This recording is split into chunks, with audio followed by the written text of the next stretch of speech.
Manusia seringkali tertipu oleh kemasan. Kita terbiasa mencari taring pada serigala dan mahkota pada singa.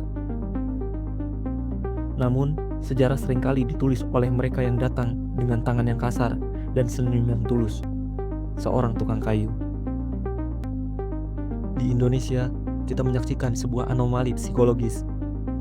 Seorang pria yang tampak biasa saja, namun memiliki kemampuan luar biasa untuk membongkar pasang struktur kekuasaan, seolah itu hanyalah sebuah kursi kayu tua di bengkelnya. Ia tidak melawan arus. Ia adalah arus itu sendiri. Jokowi. Hari ini kita tidak bicara soal politik praktis. Kita bicara soal predator yang menyamar. Tentang bagaimana sistem yang kita agung-agungkan sebagai demokrasi ternyata hanyalah sebuah kotak mainan di tangan seorang yang tahu persis di mana letak skrup yang longgar. Dalam teori permainan, ada istilah overpower. Sebuah kondisi di mana satu pemain memiliki mekanik yang terlalu superior, sehingga aturan main menjadi tidak relevan. Bagaimana ia bisa menang tanpa pernah kalah? Jawabannya ada pada psikologi penaklukan tanpa perang.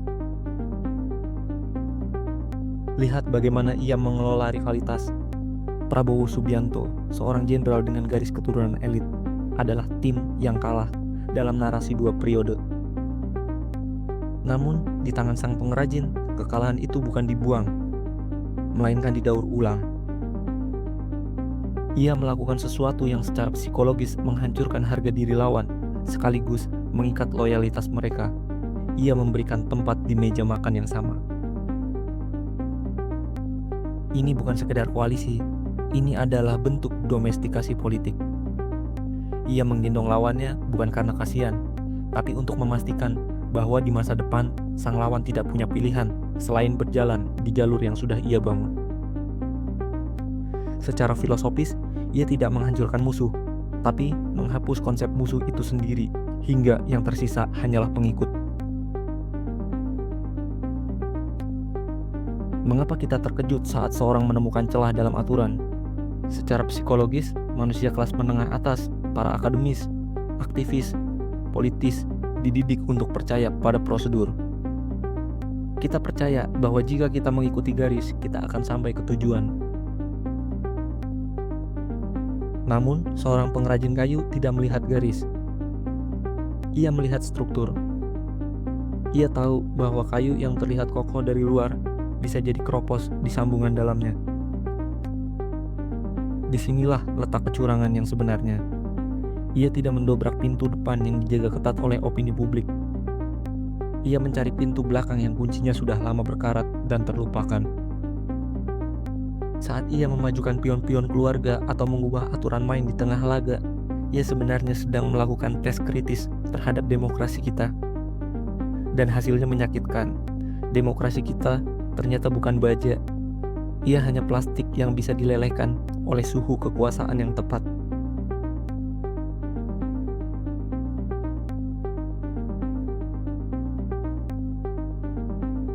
Ada ironi yang pedih di sini. Selama bertahun-tahun, kaum intelektual menertawakan gaya bicaranya yang sederhana, bahasa Inggrisnya yang tak sempurna, atau penampilannya yang deso. Namun, sementara mereka sibuk berdebat soal teori-teori politik di Menara Gading, memperdebatkan tentang ijazahnya, sang pengrajin justru sedang sibuk memindahkan tiang pondasi rumah mereka. Ini adalah pertarungan antara teori versus mekanik. Para kritikus sibuk dengan apa yang harusnya terjadi, sementara ia sibuk dengan apa yang bisa dilakukan. Secara filosofis, ia membuktikan bahwa kecerdasan tidak selalu berarti penguasaan bahasa, tapi penguasaan terhadap kelemahan manusia lain.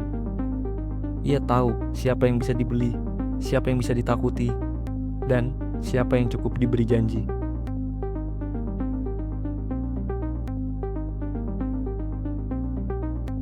Bagaimana dia bisa lolos begitu saja? Jawabannya adalah habituasi. Secara psikologis, jika Anda melakukan kejutan besar sekali, orang akan marah. Tapi jika Anda melakukan pergeseran kecil setiap hari, orang akan terbiasa.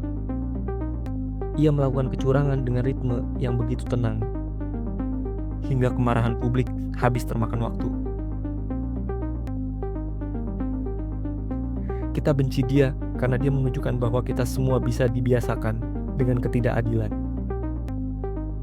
Dia membuat hal yang dulunya tabu menjadi lumrah, dan saat kita sadar, pondasi itu sudah pindah. Kita berdiri di tanah yang berbeda, namun dipaksa percaya bahwa ini adalah rumah yang sama. Lantas, mengapa banyak orang yang membencinya? Karena tidak sedikit yang menilai dia adalah cermin dari kegagalan kita.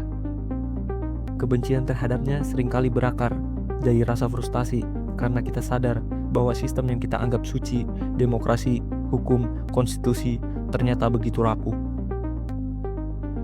Secara psikologis, manusia membenci apa yang tidak bisa mereka kontrol. Ketika ia mulai bermain curang, atau dalam istilah yang lebih halus, melenturkan aturan, ia sebenarnya sedang menunjukkan sebuah kebenaran pahit, bahwa aturan hanyalah sekumpulan kata di atas kertas bagi mereka yang paham cara memegang pena.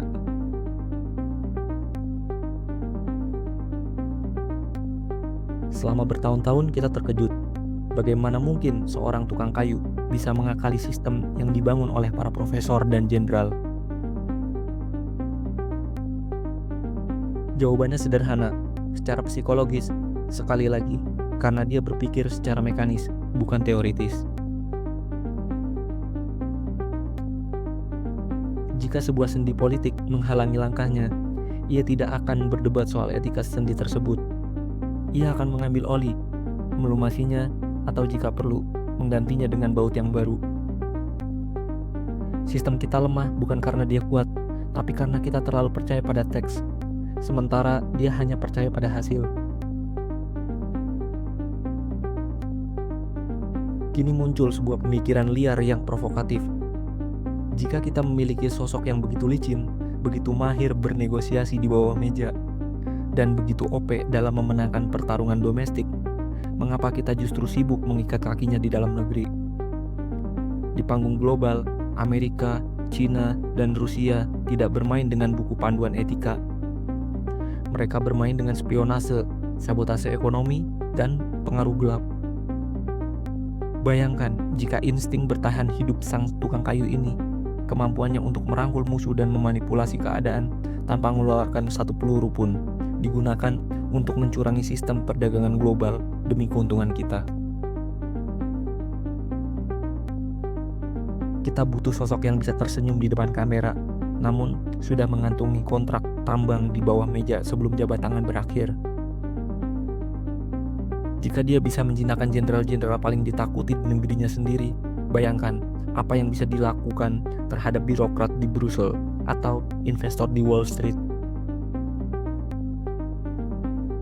Dalam rimba global yang anarkis, moralitas seringkali menjadi beban. Negara-negara besar saling mencurangi, saling menikam dari belakang demi kepentingan nasional. Bayangkan, jika energi kecurangan yang presisi ini, jika insting bertahan hidup yang luar biasa ini diarahkan keluar, menjadi proksi, kekuatan di balik layar yang mencurangi tatanan dunia demi keuntungan kita. Secara filosofis, mungkin kita selama ini salah mengelola sumber daya. Kita sibuk mengurung singa di dalam kandang baja bernama etika domestik. Padahal kita bisa melepaskannya untuk berburu di hutan internasional. Karena pada akhirnya di kancah dunia pilihannya hanya dua, menjadi pencurang atau menjadi yang dicurangi. Dan sosok seperti ini tidak bisa ditahan oleh moralitas konvensional. Ia adalah senjata, dan senjata tidak dinilai dari etika pelurunya, tapi dari seberapa akurat ia mengenai sasaran. Haruskah kita berhenti menghujat kelicikannya dan mulai memanfaatkannya untuk mencurangi bangsa lain agar kita sebagai bangsa bisa naik ke puncak piramida? Pada akhirnya, sejarah tidak peduli apakah seorang bermain dengan jujur atau dengan curang. Sejarah hanya mencatat siapa yang masih berdiri di akhir laga. Kita bisa membencinya, kita bisa memujanya. Namun, satu hal yang pasti, sang pengrajin telah mengubah cara kita melihat kekuasaan selamanya.